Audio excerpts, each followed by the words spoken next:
Hi, welcome to Section 4 of the C1 Compass Control Certification class. We're going to go actually take a look at the Compass Navigator software at this point. We're going to overview of what we're going to do, but then get in and actually program a basic system inside of Navigator so you can see how the interface works. We see this as having four basic sections. The first, parts to the programming. Several steps within each part, but four basic parts. And the first one is starting a new project. From the File tab, you hit Start. You've hit New in order to open up a new project, at which point you type in the name. Now, there are some naming considerations to be looked at here. First of all, you don't want to use any spaces, any forward slashes or backslashes when you name a project. Has an issue with the server. It won't accept a name with any of those. It's a basic networking issue. Anyway, type in the name. You can use what other, alphanumeric characters you want. You can use an underscore. You can use a hyphen. Just no spaces, no forward slashes, backslashes. Make sure you know where you're saving it, where it's going on your C drive. At which point then you hit OK, and you're going to start a new project. You can also choose to open an existing project. Now, you can use one that you've made, or you can use one of our demo templates and modify those for a particular client, however you want to do that. The next step is what I call creating the system. Okay, and here's where you're going to build all the parameters that the system is going to operate on. In other words, all the equipment, all the gear that's going into this particular system, what zones you have, how the equipment is set up, which room, which zone is going to get what equipment, and then you're going to figure out what controllers you want. Now, this is going to be the MC2500 controllers, as well as your iPads are going to get loaded into here. So then you got your system set up, essentially created. And then you're going to program the control. Now, the control itself gets programmed using the control tree, and in your device library, which is kind of like your inventory of all the components that you programmed for this particular project, you're going to drag and drop those into the control tree. It's very simple to do. So if you're using our matrix switchers, you can add the routers, the IR or the RS-232 subsections of those devices and just drag the devices into those control trees for the routers. Then we have a very powerful tool in Compass Navigator that allows you to select any device, no matter where it's connected, on which control tree, and you can test any or all functions of that device through the wiring. And that's what the flow test is. This is for your control flow. And what you're going to do is you're going to select a device, you're going to hit maybe a power on, power off, play command, whatever, and then make sure that the emitter is working, that the RS-232 signal is getting through, and that holds true even for a device that's connected through one of our matrix switchers, then through a bunch of Cat6 wiring to a remote location and coming out of one of our baluns. So it lets you test the wiring, make sure that that's all right and that your programming is configured up to what your wiring is before you continue. The next section is to add graphics and logic. Now, there's a number of things here. The first of all, about the logic, we've got the step here called special features, which is pretty much variables at this point. But we have four different types of variables that you can program with, unlimited number of variables, but four different types. And then a lot of parameters in each one of these variables that you can program. You can also build macros that are linked to variables for bidirectional control. Right, so these are what we call system macros. We also have something called an action macro that gets built on an event on a button itself. Just like most other programming, you put a button in, you put a whole bunch of actions on that button, and that creates a macro. That's all doable, but this is something different. This is what we call system macros for bidirectional control. We then have a very powerful tool called Compile Project. It's been actually labeled the IntelliBuilder. And this is going to do a great deal of the setup work for you based on the parameters that you've already programmed when you did your system configuration.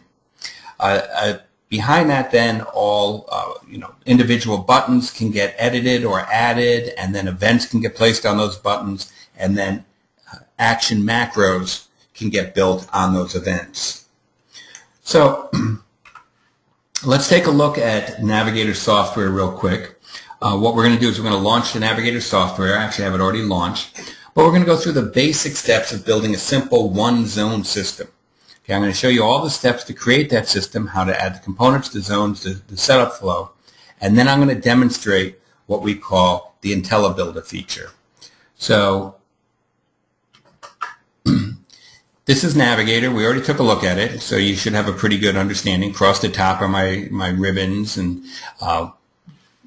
what I'm going to do now is go into New and start a new file.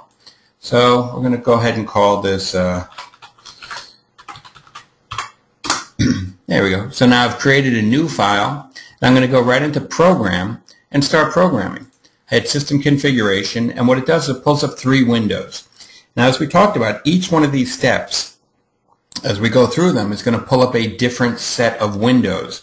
And once those windows are up, you can see what's necessary to do in order to complete that particular step. The first step, System Configuration, is where you're going to add all the components that you need for this project. And you find them in the control library. Okay, that's right here in the middle. The control library is going to access the databases, your IR database, your RS-232 database, the TCP/IP database. So you're going to find all of the components that you need by navigating through this. Once you choose a component, it goes into your device library. So let's go ahead and say I'm in my IR, my main IR library, and I'm going to go down and search through this. I'm going to say, okay, so if I type in SAM, it's going to pull up all my SAM devices, and we'll choose Samsung. And what it's going to do now, it's going to load the database with all the categories of products that we have in the database for Samsung, and it's going to load all of the devices in there. But let's narrow this down a little bit. We'll narrow it down by TVs. All right, so here's all the TVs that I have for Samsung. And if I take a look all the way at the bottom, I have something called UNC8000. It's a very complete code set, power on, off, my volume up and down, all of my discrete inputs, all of my discrete aspect ratios and such. So let's go ahead and add that. So I'm going to just click the Add Device button up here, and you notice that it goes in which category, default. If you leave this on default, whatever category the device was created as is what it's going to be stored as. And you want to make sure that you have the, if you do go into the database and create a device, you want to assign a category to it. So let's add the device, and you see it comes into my device library. What we're doing now is we're basically going to create all the components that are going to be in the system. We're going to load them into the device library so we can use them later on. Now, when the device comes in to the device library over here on the left, you'll notice that its properties get listed in the properties window as well. So it's telling me what the name is, and if you notice in parentheses it says ID. The name is how we track this device in the project, in the file. So if you're using multiple devices with the same model number, you're going to want to change the name so that they can be identified. All right? And the smart thing to do is to identify them by something in the project, the name of the room, let's say, or a TV number, or wing and TV number, whatever, so that they are all individual, because you can change the IR codes later on. And if I leave the name as the model number, if I change the model number, it suddenly doesn't make any sense. But it's also showing me that I've got a great deal of metadata for this particular device. I've got my video inputs. What I can do is choose to turn these off then too if I'm not going to be using them. There's no reason to leave them highlighted because they're going to clutter up the control tree later on. Let's go ahead and change the name here real quick. We're going to say, let's say, Family Room TV. And if you notice, I put a space in there, so the naming considerations inside of Navigator don't matter. Only for the file name, the project name itself. So I've got my TV. We're going to do a single zone system. We're going to do a single zone in a family room, let's say. So let's go ahead and add some sources. In this case, I'm going to add a DVD player as well. So we'll say it's going to be a Samsung DVD. I choose DVD, and here's the BDP 3600. Add that, and there's my DVD player. So let's go ahead and change this, call this DVD.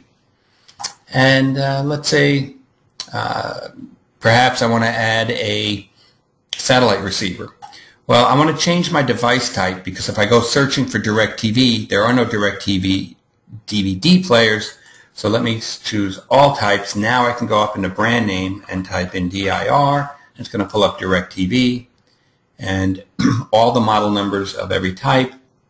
I don't have to narrow that down by device type. Go ahead and add my SAT receiver. Rename that as SAT. And let's say at this point I'm going to add maybe a Xbox 3 or something, right? So we'll do Microsoft. All right, then we'll do game and the Xbox 360. So I've pretty much built my system. Now if I were doing a multi-zone system where I had multiple TVs, I would add more TVs, and I would probably want to rename them all to indicate what zone that they're in. In that case, if I had more devices, more SAT receivers, more cable boxes, whatever, you add them all and you label them all specifically so that you know which one's which. But I've built my system now. I have all my devices in the library. So I'm going to go in real quick and hit Save. And now assign zones. And when I assign zones, I get two libraries. I get my commercial and my residential icons. You can add icons to this. You can rename any of these. Just add the zone and you can rename it if you choose to. So let's say family room. There it is. And simply double clicking and I create my family room. Now I can add as many zones as I want. Keep in mind this is, system is set up to do multiple zones. We're just going to do a single zone now, but if I want to add more zones, I would simply click on them. But you see when the family room comes in properties, and a good idea here is to always check the properties window when you're doing things, because that's going to tell you a lot about the step that you're working on.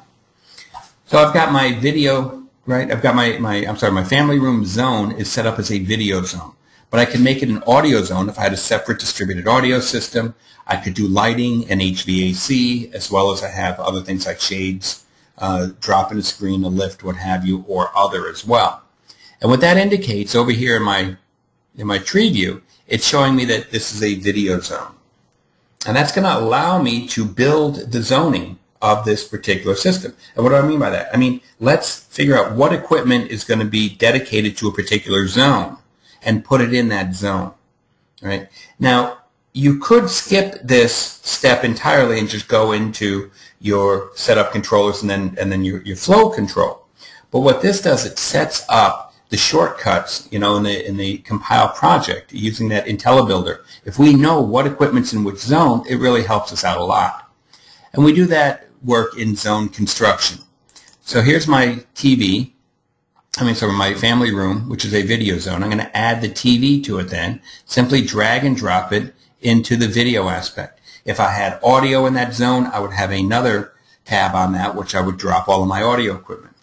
But now if you notice, my TV comes in, and through the metadata that I've cleaned up a bit, it's telling me that, I can use these particular inputs. So let's take a look at our sources. So let's take the DVD player, and that'll go to HDMI 1, and my satellite will go to HDMI 2. And let's say this particular family didn't get the upgrade, so the Xbox goes on component 1. So I built a structure of that zone. And if I had more zones, I would do the same thing. If I was using a matrix switcher, the matrix switcher goes in as well, assigning the input onto a particular TV. And then how do the sources get on the input of the matrix switcher? Again, this is going to be covered in the C2 classes.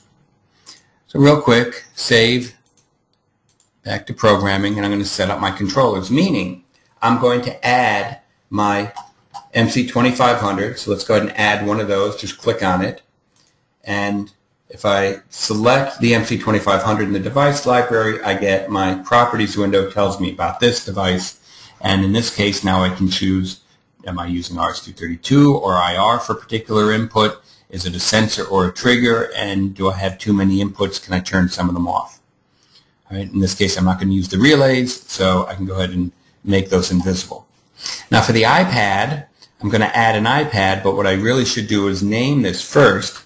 And so we're going to call this family underscore room underscore iPad. And there we go. And then you're going to take a look at the device ID number, okay, that you find on the iPad itself.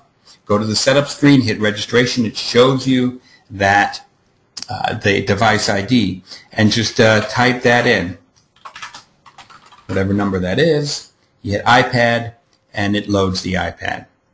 So now I've got all the equipment. I've created the system. I've got all the equipment. I know what zones I have. I know what equipment lives inside of each zone. Now I just have to assign my control. In other words, which port is the emitter that's going to the TV plugged into? How am I controlling things through the matrix switcher? Which things are going directly in the system, which ones are going to be remotely located and I need to wire through a bail-in, that kind of stuff. And we do all that in controlling flow. And now in System Designer, I'm going to build my tree. So the first thing I want to do is grab my MC2500 and drop it in, and you notice I get my tree of control ports. My main IR control port, my main RS-232 control port, and then my 8 I/O ports. And again, in properties, I can look at the entire thing or individual ports. Now, for the KDMC2500, for the entire thing, I do need to assign the static IP address. The IP address gets assigned inside the MC2500 using the device manager. Right? That's C1.2. Take that class when this one is over so you can see how to set up this device, because that's also going to allow you to adjust the levels of the IR emitters or the RS-232 output, assign the levels for your sensors and your triggers as well. Right? So you're going to want to make sure that you match the static IP address that got set up with originally, and then again I can go in here and I can change which ports are visible, which ports are RS-232, so forth and so on. Now I can also change these in the control tree simply by right-clicking on them. So I can turn that into an RS-232 or an IR. Right? So now that that's done, I've got my MC2500, I can start dropping my devices. Let's say I drop my TV on port 1, and my DVD is going on port 2, my satellite on port 3, and the Xbox on port 4. Now I also need to assign my, locate my iPad. There is no limit to the number of iPads that you put in a system. So you can have a one-zone system with his and her iPads, no problem. You can put the system in, give them the main iPad to operate the system, but then put the same file on Dad's iPad so he can control the system as well out of that. You must assign your zone. And then you also have to determine is it going to be portrait or landscape. In this case, I'm going to make it landscape because I like the look. Our templates are based on a landscape setup.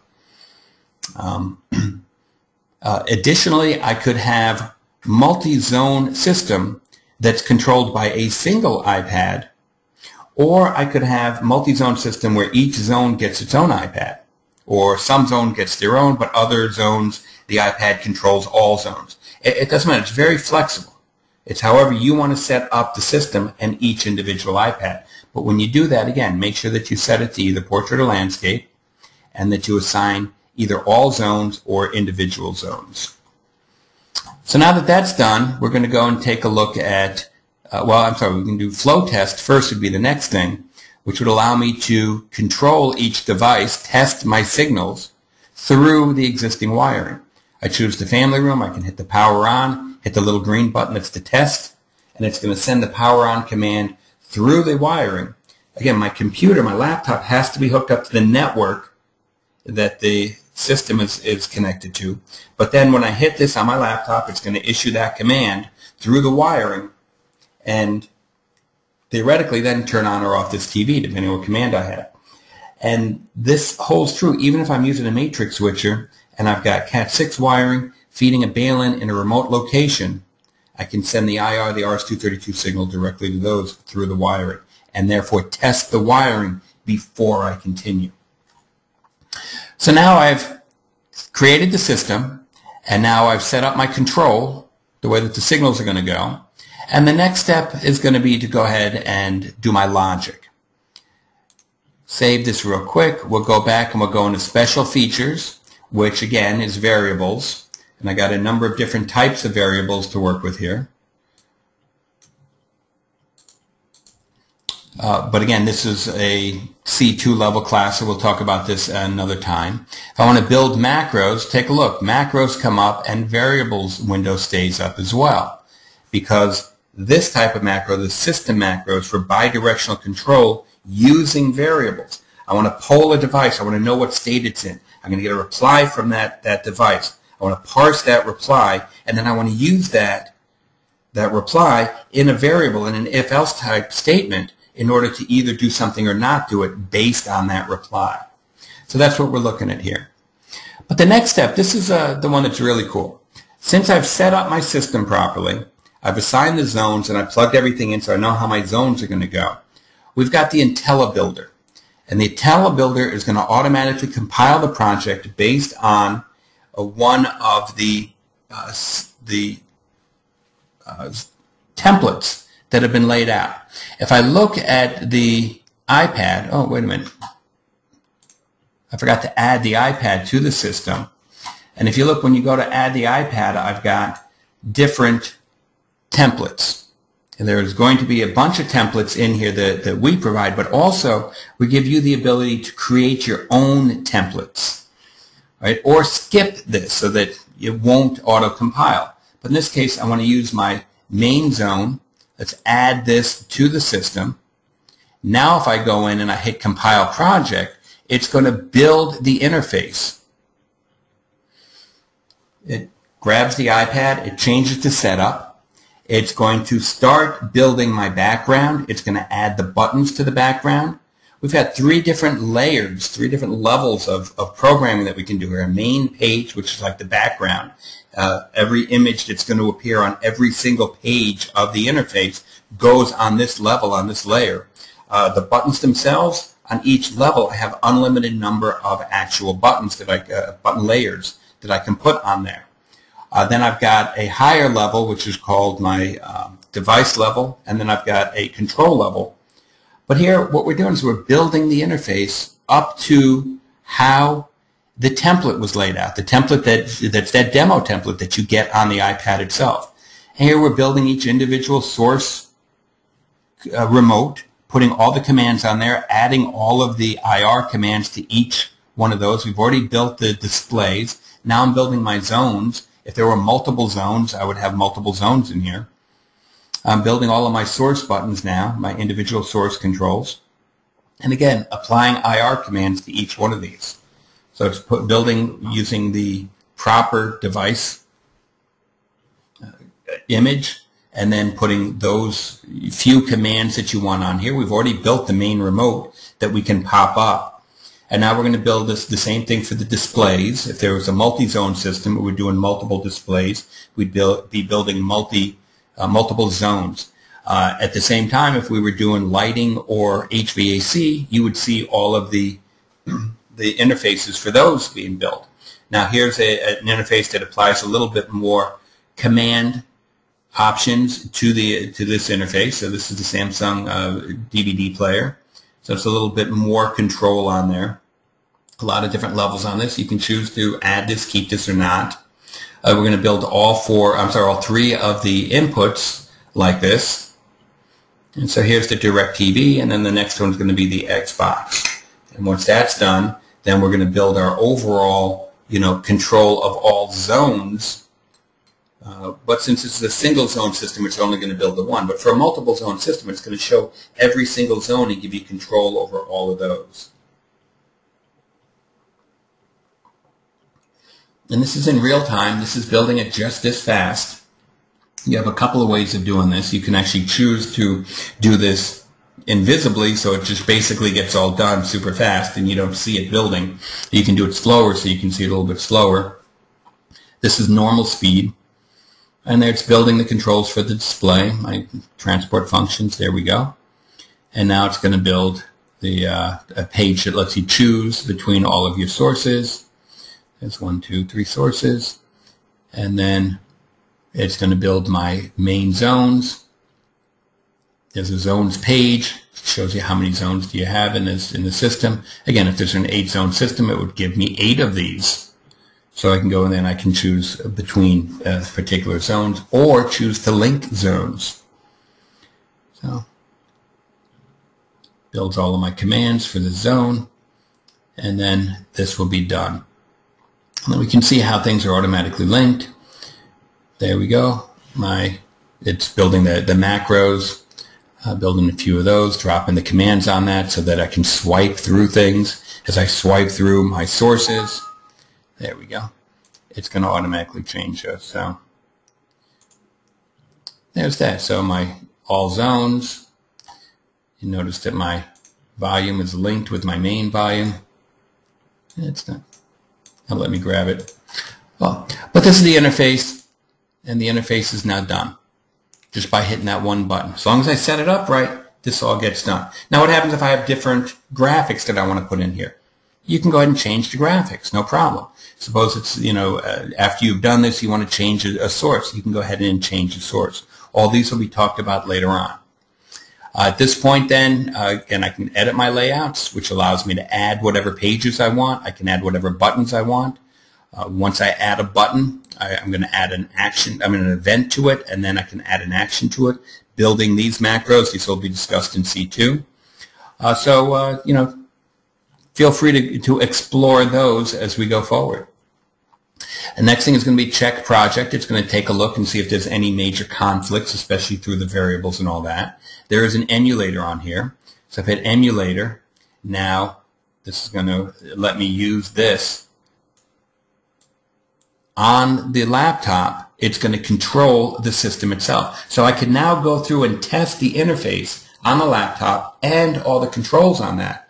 I know that the wiring is good because I already checked that under flow test, but now I can check to make sure that all my macros are correct. I can make sure that the interface is doing the page jumps the way that I want it to, and all that kind of stuff. Once that's done, then I'm going to upload the system, and as we talked about before, go ahead and upload it to the server and then download it to into the iPad itself. Now, as we talked about, there's a lot more that you can do here. Again, I've got a lot of very advanced features in this thing, so I can do variables and system macros. Don't forget about the managers themselves. You can go in, you can manipulate code sets very, very finely on that. Please take the manager classes as soon as you're done with this one. Again, I can build two-way RS-232 or IP drivers as well. We'll talk about those in the C3 level classes. So again, now we're going to upload the project to the server. You simply hit upload project and it loads it up there. You have to log in to your secured section of the server. It's going to ask you for that site. You upload to that, and then you download it into the iPad simply by going into setup. You hit register and update project. So we've basically gone through the entire process then. We've put the app on the iPad. Through that, then, we find the device ID. You've already registered on the website. You've already got that part done. So now you're going to take the device ID and get a registration key, a license, to put that particular iPad, to authorize it to take the download. We're going to program in Navigator. Once you're done with programming the project, you're going to upload it to the server, at which point the iPad pulls it from the server, downloads it into the iPad itself, and allows you to launch it. So we're going to take a look at what happens next after you're done with programming in the next section.